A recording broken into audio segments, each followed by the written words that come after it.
What's up guys, welcome back to another video. और आज वाली वीडियो में हम सॉल्व करेंगे ये बहुत ही आसान क्वेश्चन, नंबर ऑफ अकरेंस। यहाँ लिखा है कि इजी लेवल का है और ये सच में ही बहुत आसान क्वेश्चन है। ये वाला question, find peak index of mountain array, aggressive cows, book allocation problem, ये सब जो प्योर बाइनरी सर्च के क्वेश्चंस हैं, ये जब मैं अपनी डीएसए जर्नी स्टार्ट कर रहा था तो ये सारे मेरे फेवरेट क्वेश्चन थे, क्योंकि इसको करने में यार बहुत मजा आता है। और इस वाली वीडियो में भी हम इस क्वेश्चन को बहुत ही आसानी से समझ के सॉल्व कर देंगे। लेकिन यार बस आप चैनल को सब्सक्राइब कर देना, क्योंकि हर रोज वीडियो डालने की मोटिवेशन उससे मिलती है और 3000 सब्सक्राइबर्स भी होने ही वाले हैं। तो अगर आप कर दोगे तो हो जाएंगे। तो भाव देखते हैं क्वेश्चन को। क्वेश्चन देखो, ये सब बहुत सिंपल होते हैं, पढ़ते ही समझ में आ गया कि एक सॉर्टेड एरे गिवन है और एक टारगेट गिवन है। बस ये बता दो कि वो जो टारगेट है वो उस एरे में कितनी बार अकर हो रहा है, दैट्स इट। तो ये एक एरे है, टारगेट है 2, तो 2 कितनी बार आ रहा है, 1 2 3 4, तो आउटपुट में आ गया 4। इसमें टारगेट है 4, लेकिन 4 तो इस एरे में कहीं है ही नहीं, तो आउटपुट में आ गया 0। इसमें टारगेट है 12, 12 3 बार आ रहा है, तो आंसर आ गया 3। दैट्स इट, इतना ही आसान है। तो अगर मैं इसकी ब्रूट फोर्स अप्रोच की बात करूं तो वो सबको ही पता है कि लीनियर सर्च से हो जाएगी। एक बस फॉर लूप चला दो, for int i is equal to 0, i less than ARR dot size i plus plus. और जब भी टारगेट मिले, यानी कि इफ ARR ऑफ आई, जब भी एरे का एलिमेंट टारगेट के बराबर हो, तो अपना काउंट इंक्रीज कर दो। दैट्स इट, फॉर लूप यहाँ पे खत्म हो रहा है तो रिटर्न कर दो काउंट। बस हो गया काम। और उससे पहले काउंट बना तो ले, तो इंट काउंट बना लो, 0 से इनिशियलाइज कर दो और आओ सबमिट करके देखते हैं डायरेक्ट। और यहाँ पे एक के बाद एक सारे टेस्ट केस पास हो चुके हैं और हमारे क्वेश्चन भी सबमिट हो गया, हमारी स्ट्रिंग भी पूरी हो गई। दैट्स इट, हो गया क्वेश्चन। लेकिन ये जो है, ये लीनियर सर्च से हमने किया है और इसकी टाइम कॉम्प्लेक्सिटी भी लीनियर होगी, यानी कि बिग O ऑफ n। ठीक है। लेकिन यहाँ पे क्वेश्चन देखो, क्वेश्चन में एक्सपेक्टेड टाइम कॉम्प्लेक्सिटी कितनी है, log n। तो एक बात मैं आपको बता रहा हूँ, मैं अपने पहले वीडियो में भी बता चुका हूँ, ये बात आप दिमाग में डाल लो कि जब भी टाइम कॉम्प्लेक्सिटी में log n है तो वो क्वेश्चन सिर्फ और सिर्फ बाइनरी सर्च से ही होगा। और यहाँ पे तो यार सॉर्टेड एरे भी गिवन है, उसमें एलिमेंट को सर्च करना है। तो पहली चीज ही आपके दिमाग में बाइनरी सर्च आनी चाहिए कि क्योंकि पूरे डीएसए में ऐसी कोई एल्गोरिथम है ही नहीं बाइनरी सर्च के अलावा। है ही नहीं ऐसी कोई एल्गोरिथम जो लॉग एन टाइम कॉम्प्लेक्सिटी में कुछ सर्च कर सके। तो बस ये बात आपके दिमाग में रहनी चाहिए। और बस, तो ये क्वेश्चन यानी कि सॉल्व होएगा बाइनरी सर्च से। लीनियर सर्च से हमने करके सबमिट भी कर दिया, सब कुछ हो भी गया। लेकिन इसकी टाइम कॉम्प्लेक्सिटी है big of n. Binary search से करेंगे तो इसकी टाइम कॉम्प्लेक्सिटी हो जाएगी लॉग एन। तो फिर आओ इस क्वेश्चन को लेकर चलते हैं ब्लैक बोर्ड पे, वहां पे समझेंगे कि इसे बाइनरी सर्च से कैसे सॉल्व करेंगे। ठीक है, बहुत आसान है। तो this video is supported by Acujob. Acujob एक अल्टीमेट लर्निंग प्लेटफॉर्म है स्टूडेंट्स और वर्किंग प्रोफेशनल्स के लिए जिनको प्लेसमेंट चाहिए या फिर अपनी फील्ड में अपस्किल करना है। 1500 से भी ज्यादा यहाँ पे स्टूडेंट प्लेस हो चुके हैं। 41 LP हाईएस्ट सैलरी है और 7.2 तो एवरेज सैलरी है। 450 से भी ज्यादा इनके पास पार्टनर कंपनीज हैं, जिसकी वजह से हर महीने यहाँ पे 60 से भी ज्यादा प्लेसमेंट ड्राइव्स होती हैं, जिससे बहुत ही आसान हो जाता है अपनी ड्रीम कंपनी में जॉब लेना। इसके अलावा ट्रांसपेरेंसी के लिए यहाँ पे इन्होंने अपने सारे प्लेस स्टूडेंट का डेटा, लिंक्डइन वगैरह सब कुछ शेयर करा हुआ है और यहाँ से आप पूरी की पूरी प्लेसमेंट रिपोर्ट ही डाउनलोड कर सकते हो, जिसमें आपको सारी डिटेल्स मिल जाएंगी। और मैंने भी खुद से पर्सनली जाके चेकआउट किया उन स्टूडेंट के लिंक्डइन को जिन्होंने यहाँ से एजुकेशन ली है, जैसे कि आप देख ही सकते हो। इसके अलावा यहाँ पे अवेलेबल है ऑनलाइन और ऑफलाइन दोनों क्लासेस। अगर आपको ऑनलाइन पढ़ना है तो आप ये देख सकते हो, सारी की सारी पर्क्स यहाँ पे लिखी हुई हैं। और अगर आप चाहते हो कि आप इनके नोएडा सेंटर में जाके ऑफलाइन क्लासेस अटेंड करना चाहते हो, तो आपको वो भी अवेलेबल है यहाँ पे, उसकी भी सारी पर्क्स लिखी हुई हैं, आप देख लेना। और इसके अलावा और भी ज्यादा ट्रांसपेरेंसी के लिए इन्होंने अपने इंस्ट्रक्टर्स की भी डिटेल्स दे रखी है, जो कि आप देख ही सकते हो। Google, Microsoft, Amazon, JP Morgan जैसी बड़ी बड़ी कंपनीज के लोग हैं, इनके लिंक्डइन और सारी डिटेल्स यहाँ पे दे रखी है इन्होंने, जो इनके इंस्ट्रक्टर हैं। तो आप ये भी चेकआउट कर सकते हो। और इसके अलावा एक ऐसा फीचर जो यहाँ पे अभी मेंशन भी नहीं है, वो ये है डायरेक्ट प्लेसमेंट इंटरव्यूज। जिन लोगों ने इनके कोर्स में एनरोल भी नहीं किया हुआ ना, उन लोगों के लिए भी ये लोग फ्री में कंपनी से इंटरव्यू शेड्यूल करवा देते हैं। बस करना क्या होगा, आपको जब भी कोई ओपनिंग आती है तो यहाँ पे आपको पता चल जाएगा और आप उनके ऑफिस में जाके टेस्ट दे सकते हो। अगर आप वो टेस्ट पास करते हो तो आपका डायरेक्ट इंटरव्यू शेड्यूल हो जाएगा कंपनी से। तो ये है कि जॉब के बारे में, लिंक मैं डिस्क्रिप्शन में दे दूंगा, आप चेकआउट कर लेना। तो यहाँ मैं आ चुका हूँ ब्लैक बोर्ड पे, और आओ यहाँ पे देखते हैं कि वो क्वेश्चन आखिर बाइनरी सर्च से कैसे सॉल्व होगा। 2 2 2 2 3। तो ये हमें इनपुट में एरे गिवन था और टारगेट है हमारा 2। तो क्वेश्चन तो देखो इतना सही है कि इस एरे में 2 कितनी बार आ रहा है ये रिटर्न कर दो। तो हमने तो लीनियर सर्च से कर दिया, एक लूप चलाया, जब भी 2 मिला काउंट प्लस करते गए और रिटर्न कर दिया। लेकिन यार ये एरे तो सॉर्टेड है, उसका तो हमने कुछ यूज किया नहीं। अगर अनसॉर्टेड एरे भी गिवन होता वो तो हम तब भी कर देते, लेकिन सॉर्टेड एरे का भी तो यूज करना है। अच्छा, सॉर्टेड एरे हम कहाँ कैसे यूज कर सकते हैं इसमें? यार देखो, कमाल की बात यह है कि एरे सॉर्टेड है और टारगेट यानी कि जो भी टारगेट हो वो पूरे एरे में एक साथ ही पड़े होंगे। ओके, यानी कि एरे सॉर्टेड है। एग्जाम्पल में यहाँ पे टारगेट 2 है, तो भाई इस एरे में जितने भी 2 हैं वो चारों एक साथ ही तो पड़े हैं। ओके, क्योंकि एरे सॉर्टेड है ना दोस्त, तो इसका हमें यूज तो करना चाहिए। अब देखो, अगर मैं इसका इंडेक्स लिख देता हूँ 0 1 2 3 4 5 6, तो हमें ये पता चल गया कि एरे सॉर्टेड है। एरे सॉर्टेड का मतलब कि सारे टारगेट जो है ना वो एक साथ ही पड़े होंगे। तो अगर मैं इस एरे में जो टारगेट है उसकी आखिरी लोकेशन निकाल लूं कि 2 भाई सारे एक साथ पड़े हैं, लेकिन आखिरी वाला 2 कौन से इंडेक्स पे पड़ा है? 5 पे। पहला वाला 2 कौन से इंडेक्स पे पड़ा है? 2 पे। तो 5 माइनस अगर मैं 2 कर दूं और वो क्या आता है 3, प्लस 1 कर दूं तो क्या आ गया 4। दैट्स इट, यही तो हमारा आंसर था। ओके, तो हमने देखो क्या किया, हमने लास्ट अकरेंस निकाल ली और पहली अकरेंस निकाल ली, और एरे के इंडेक्स ना जीरो बेस्ड होते हैं, तो इसलिए हमने उसमें 1 और प्लस कर दिया, मतलब लास्ट माइनस फर्स्ट का डिफरेंस, और उसमें 1 और प्लस कर दिया और अपना आंसर आ गया। दैट्स इट यार, यही इसका लॉजिक है। आप कोई भी एग्जांपल लिख लो, मान लो 1 1 1 1 1, 1 2 3 4 5 6 1 है, 2 2, ये हमें इनपुट में एरे गिवन है। इसमें टारगेट मान लो 1 था, तो इसकी पहली इंडेक्स क्या है? 0 1 2 3 4 5 6 7, ठीक है, तो पहली इंडेक्स क्या है? 0। आखिरी इंडेक्स क्या है? 5। तो अगर मैं 5 माइनस 0 प्लस 1 कर दूं तो आउटपुट में आ गया 6, और वही तो हमारा आंसर था। इसमें 6 1 ही तो पड़े हैं, ठीक है ना। कॉमन सेंस से मैंने आपको बता दिया कि गुरु एरे सॉर्टेड है, तो सारे टारगेट तो एक साथ ही पड़े होंगे, और एक साथ ही पड़े होंगे तो ये देख ले कि आखिरी बार टारगेट कहाँ पे पड़ा है और पहली बार टारगेट कहाँ पे पड़ा है, उसको माइनस कर दे और एक और ऐड कर दे, क्योंकि यार 5 में से 2 माइनस करेगा तू तो 2 वाला जो टारगेट है ना वो भी माइनस हो जाएगा, तो इसके लिए एक और ऐड कर दे बस, और अपना काम हो गया। ठीक है, लॉजिक तो आपको समझ में आ गया कि हमें क्या करना है। बस लास्ट अकरेंस निकाल ले और फर्स्ट अकरेंस निकाल ले, फर्स्ट को लास्ट में से माइनस करके प्लस 1 कर दे, तेरा आंसर आ जाएगा। दैट्स इट, और कुछ भी नहीं करना, सिंपल यही करना है बस। तो आओ नेक्स्ट पेज पे चलते हैं और वही वाला एरे ले लेते हैं, 1 1 2 2 2 2 3। हमें क्या करना है भाई? लास्ट अकरेंस चाहिए और फर्स्ट अकरेंस चाहिए, दैट्स इट, और कुछ नहीं चाहिए। तो अब इसको हम सॉल्व कर सकते हैं बाइनरी सर्च से।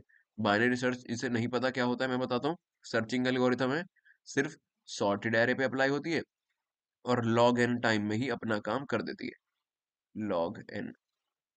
ठीक है, तो ये एरे सॉर्टेड है और बस अपना काम हो गया। इसमें हम करते क्या है भाई, इसमें ना पूरे एरे को ट्रैवर्स करने की जगह हम सबसे पहले मिड निकालते हैं, यानी कि इस एरे का मिडल एलिमेंट। फिर उसको देखते हैं कि अगर हमारा जो टारगेट है अगर मिडल एलिमेंट के बराबर है तो ठीक है, लेकिन अगर हमारा मिड एलिमेंट टारगेट से बड़ा है, यानी कि जो मिडल एलिमेंट है वो टारगेट से बड़ा है, तो दोस्त एक बात समझो, ये एरे ऑलरेडी सॉर्टेड है। अगर जो मिडल एलिमेंट है वो टारगेट से बड़ा है तो भाई मिडल के आगे तो मिडल से भी ज्यादा बड़े एलिमेंट पड़े होंगे, तो हम अपने टारगेट को आगे क्यों सर्च करेंगे? नहीं करेंगे ना। इसलिए हम उसके बाद ना, अगर ऐसा हो गया तो अपने टारगेट को हम 0 से लेकर मिड माइनस 1 के बीच में सर्च करते हैं। ये लॉजिक है बाइनरी सर्च का, कि भाई बात ये है कि एरे जो है सॉर्टेड है, तो एक काम कर उसका मिडल एलिमेंट निकाल ले। अगर उसका मिडल एलिमेंट ही टारगेट से बड़ा हो गया तो भाई एरे सॉर्टेड है, मिडल एलिमेंट के आगे तो उससे भी ज्यादा बड़े एलिमेंट पड़े होंगे ना। इसलिए अपने टारगेट को मिडल एलिमेंट के आगे तो चेक करने का बेवकूफी है, मतलब ही नहीं है। तो इसलिए हम 0 से लेकर मिडल एलिमेंट के पहले वाले एलिमेंट तक चेक करते हैं, कि जब मिडल एलिमेंट ही टारगेट से बड़ा है तो आगे तो और भी बड़े एलिमेंट हैं। ठीक है, समझ गए आप। और तीसरा केस ये हो सकता है कि मिडल एलिमेंट छोटा हो टारगेट से, तो ये भी आप समझ गए हो कि इस केस में अगर मिडल एलिमेंट ही टारगेट से छोटा है तो दोस्त एरे तो सॉर्टेड है। मिड से पहले तो उससे भी छोटे एलिमेंट पड़े होंगे, तो वहां पे जब मिडल एलिमेंट ही टारगेट से छोटा है तो उससे पहले तो और छोटे होंगे, तो टारगेट तक पहुंचने के लिए हम उस केस में मिडल प्लस 1 से लेकर आखिरी एंड तक, आखिरी इंडेक्स तक चेक करते हैं। दैट्स इट यार। लो, आपको मैंने 2 मिनट में बाइनरी सर्च ही समझा दी पूरी की पूरी। अब तो ये क्वेश्चन बहुत इजीली हो जाएगा। आओ देखते हैं। हमें इनपुट में ये एरे गिवन है, ठीक है। इसके इंडेक्स में यहाँ पे लिख देता हूँ 0 1 2 3 4 5 6। सबसे पहले हमें क्या करना है, हमें फर्स्ट अकरेंस फाइंड करनी है या लास्ट अकरेंस, कुछ भी कर लो यार। एक काम करते हैं, पहले फर्स्ट फाइंड करते हैं, ठीक है ना। पहले फर्स्ट फाइंड करना अच्छा रहता है, सुनने में अच्छा लगता है। तो फर्स्ट फाइंड करने के लिए एक काम करते हैं, एक स्टार्ट ले लेते हैं 0 और एंड अपना क्या है 6।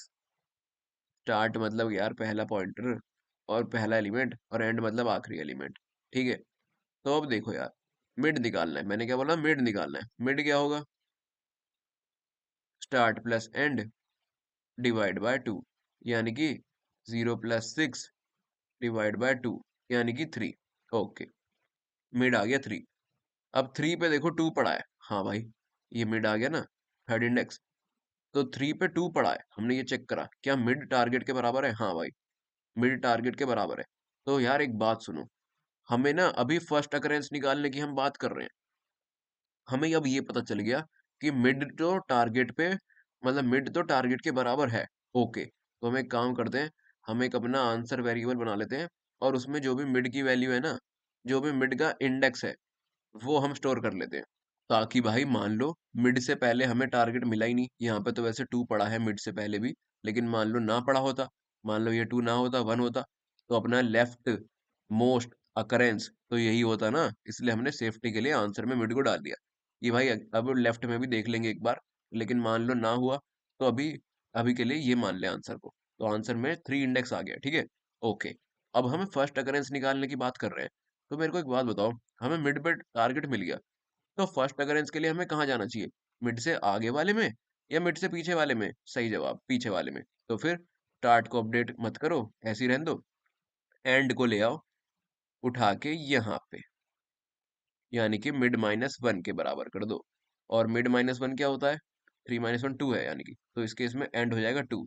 ओके, फिर दोबारा मिड निकाल, 0 और 2 का मिड होता है 0 + 2 डिवाइड बाय 2, यानी कि 1। तो 1 पे मिड आ गया यहाँ पे। अब देख, क्या मिड बराबर है टारगेट के? नहीं यार, मिड तो टारगेट से छोटा है। जब मिड टारगेट से छोटा होता है तो हम कहाँ सर्च करते हैं, मिड +1 से लेकर एंड तक, यानी कि इसमें स्टार्ट को चेंज करेंगे, क्योंकि एंड तो यहीं पे ही है, ठीक है। और अब हमें मिड तो टारगेट से छोटा मिला, तो उससे पहले चेक करने का तो फायदा ही नहीं ना, उससे पहले तो और छोटे पड़े होंगे। तो इस केस में हम स्टार्ट को आगे ले आते हैं मिड +1 के। अब स्टार्ट भी यहाँ पे आ गया, एंड भी यहाँ पे आ गया 2 पे, तो 2 + 2 डिवाइड बाय 2, वो तो 2 ही आता है। तो अपना मिड भी यही हो गया। और अब देखो, क्या मिड पे टारगेट पड़ा है? हाँ भाई, मिड पे टारगेट पड़ा है। तो फिर इसको दोबारा अपडेट कर दे, answer is equal to mid, यानी कि अब ये हो गया 2, और दैट्स इट। और ये काम तब तक ही होता है जब तक start less than equal to end है। तो बस अपना काम हो गया। While start less than end तक ये काम होता है। फिर जब स्टार्ट और एंड बराबर हो गए, अगली इटरेशन में स्टार्ट और एंड को कहीं भी लेके जाओगे तो ये कंडीशन वायलेट हो जाएगी, और बस अपना काम हो गया। और हमें लेफ्ट मोस्ट अकरेंस यानी कि फर्स्ट अकरेंस मिल गई आंसर में, वो आ गई 2। दैट्स इट यार, इतना ही आसान था। और ये सच में यही था। और यही चीज, बस यही चीज हम करेंगे राइट वाले के लिए। एक काम करते हैं, नेक्स्ट पेज पे आते हैं, वही वाला एरे लेते हैं, 1 1 2 2 2 2 3। जो हमने वो चीज करी ना, बस वही चीज हमें राइट वाले के लिए करनी है। पिछले वाले में लेफ्ट अकरेंस फाइंड करने के लिए हम लेफ्ट पार्ट में चले गए थे, इस बार राइट फाइंड करनी है तो राइट पार्ट में चले जाएंगे।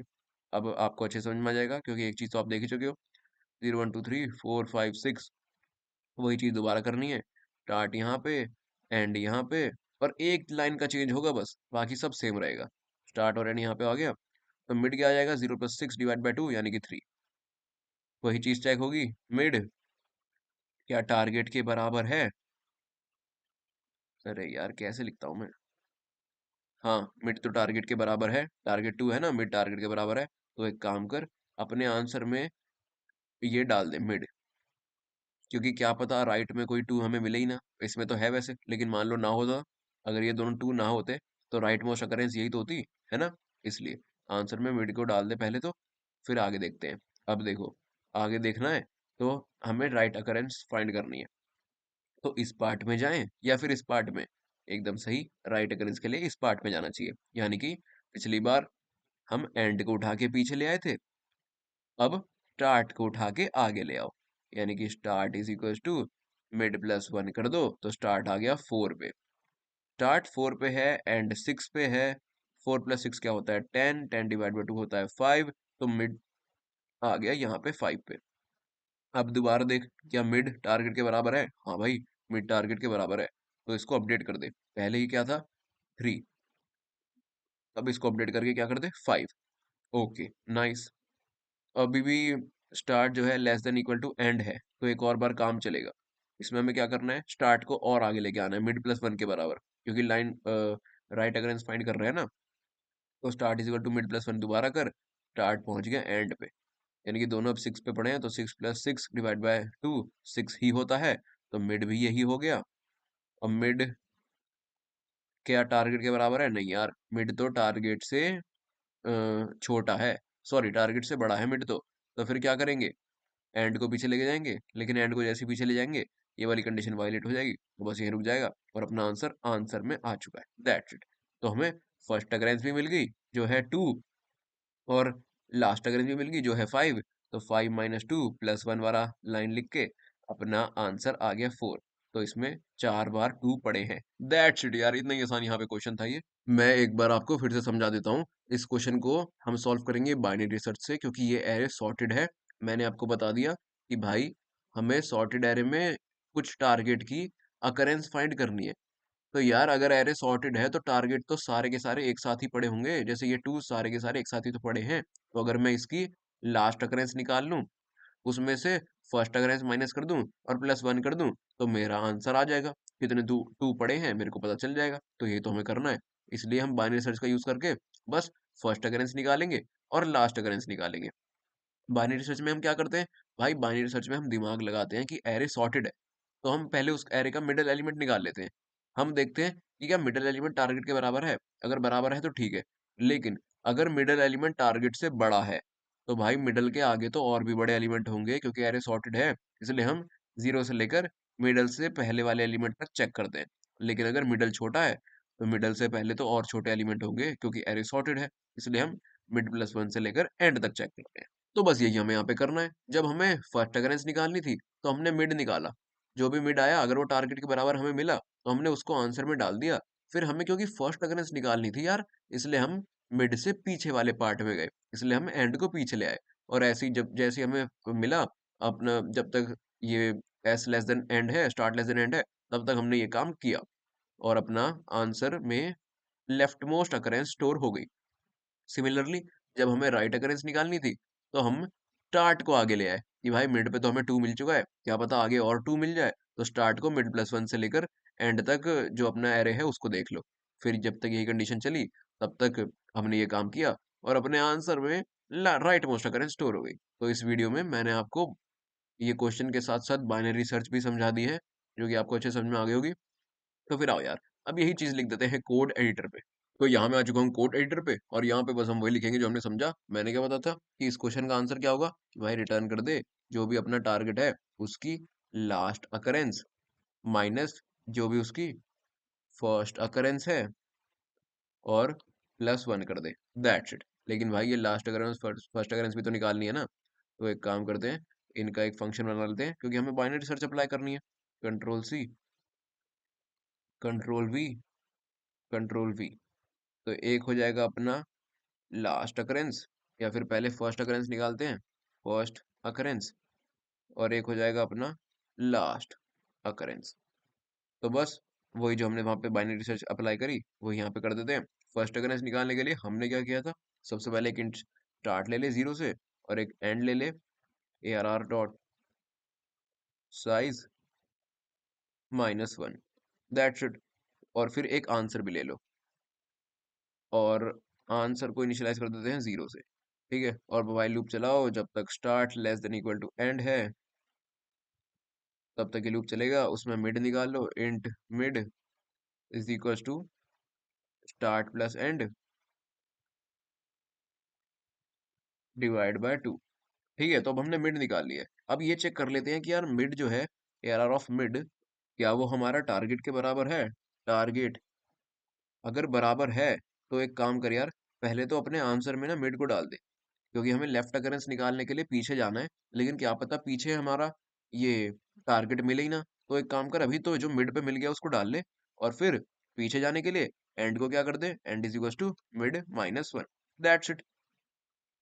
लेकिन अगर ये नहीं हुआ, हमारा जो है एल्स इफ जो हमारा ARR ऑफ मिड है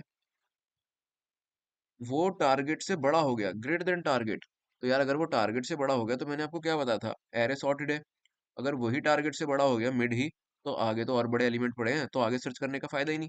तो एंड को मिड माइनस वन कर दे कि यार आगे तो सर्च करने का फायदा ही नहीं है, end is equal to mid minus one.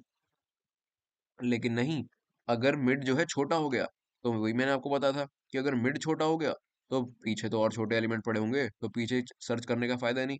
इस केस में फिर टार्ट को आगे ले जा, मिड प्लस वन कर दे। लो भाई, अपना कोड हो गया। ये कहाँ पे खत्म हो रहा है फॉर लूप, तो यहाँ पे रिटर्न कर दे अपना आंसर। अब यही चीज हमें करनी है लास्ट अग्रेंस निकालने के लिए। यहाँ पे control C, control V, that's it. अब यहाँ पे मैं एक ही लाइन चेंज करूंगा बस, क्योंकि सबसे पहले हमें स्टार्ट और एंड तो इनिशियलाइज करना ही है, आंसर भी बनाना है, और ये वाइल लूप भी तब तक की चलेगा जब तक स्टार्ट लेस देन एंड है। फिर हमें मिड भी निकालनी है, ये भी चेक करना है। लेकिन जब हमें मिड पे आंसर मिल गया ना, तो लेफ्ट अगेंस्ट निकालने के लिए हम और पीछे जा रहे हैं कि एक और पीछे क्या पता आंसर मिल जाए, टारगेट मिल जाए, तो एंड को हम मिड माइनस वन कर रहे हैं। बस यार इसकी जगह यहाँ पे हम स्टार्ट को मिड प्लस वन कर देंगे, मिड प्लस वन, ताकि हम राइट अगेंस्ट निकाल सके। दैट्स इट यार, एक लाइन का चेंज हमने किया और अपना काम हो गया। तो अब एक काम करते हैं इसको, नहीं, ये फंक्शन है, इसमें पैरामीटर पास करने पड़ेंगे। एक तो अपना ARR और एक अपना टारगेट। सिमिलरली यहाँ पे भी करना है, इसको कंट्रोल C, कंट्रोल V। आओ इसको कंपाइल करके देखते हैं, कोई छोटी मोटी एरर, सिंटैक्स एरर हो सकती है। नहीं, कोई एरर नहीं है, तो फिर आओ इसको सबमिट करते हैं। अच्छा, यहाँ पे देखो यार, हमारा क्या है, ये वाला इनपुट जिसमें टारगेट था फोर, तो इसमें फोर कहीं था ही नहीं, और हमारा आउटपुट आ रहा है वन। क्योंकि यार अ, हमारे आंसर में क्या हुआ, यहाँ पे लास्ट अकरेंस कुछ भी नहीं थी फोर की, क्योंकि एलिमेंट पड़ा ही नहीं था, और यहाँ भी कुछ नहीं थी, तो यहाँ भी कुछ नहीं था, लेकिन यहाँ पे हमने प्लस वन तो कर दिया। यानी कि हमें एक वाला वो वाला केस भी देखना पड़ेगा जिसमें एलिमेंट एरे में पड़ा ही ना हो। ओके, तो वो भी देख ले यार। यहाँ पे लिख देते हैं कि इफ ये कंट्रोल C, कंट्रोल V, अगर ये है जीरो के बराबर, एंड जो हमारा ये है ये भी जीरो के बराबर है, यानी कि भाई एरे में एलिमेंट पड़ा ही नहीं है, तो फिर एक काम कर, उस केस में रिटर्न कर दियो जीरो। ओके, अब सबमिट करके देखते हैं। ओके, तो देखो यहाँ पे भी एरर आ रहा है, और एक बहुत मजेदार एरर है, मैं आपको बताऊं। यहाँ पे देखो क्या था, ये 10 और 11 जो है इनपुट एरे है, इसमें 10 पड़ा हुआ है। कहाँ पे पड़ा है लेकिन 10, जीरो इंडेक्स पे। तो यहाँ पे लास्ट अकरेंस भी 10 की जीरो है, और फर्स्ट अकरेंस भी 10 की जीरो है, बताओ, इसलिए अब ना आंसर जीरो आ गया नहीं। लेकिन आंसर तो यहाँ पे वन आना चाहिए, एक तो पड़ा है ना। तो इसलिए एक काम करते हैं यार, ये आंसर को ना जीरो से इनिशियलाइज नहीं करते, माइनस वन से इनिशियलाइज कर देते हैं। तो ये बहुत ही बढ़िया एरर था जो आपने यहाँ पे देख भी लिया, कि कोई एलिमेंट एक बार पढ़ा हो जीरो इंडेक्स पे, तो उसकी फर्स्ट अकरेंस भी जीरो, लास्ट अकरेंस भी जीरो, तो यहाँ पे ये कंडीशन गलत हो जाती है। तो एक काम करते हैं, अब इसको माइनस वन करते हैं। ओके, तो अब इसको कंपाइल करके देखते हैं, वो सबमिट करते हैं, और अब तो हो ही जाना चाहिए, अब तो कोई दिक्कत नहीं है। और हो गया है, एक के बाद एक सारे टेस्ट केस पास हो चुके हैं, और हमारी स्ट्रीक हो गई है, पता नहीं कितने दिनों की, वो तो पहले आई थी। लेकिन कोई बात नहीं यार, अगर आपको समझ में आया तो चैनल को सब्सक्राइब कर देना, क्योंकि मेरे को रोज रोज मोटिवेशन वीडियो डालने की उससे मिलती है। और मैं मिलूंगा आपसे अगली वीडियो में, तब तक के लिए बाय।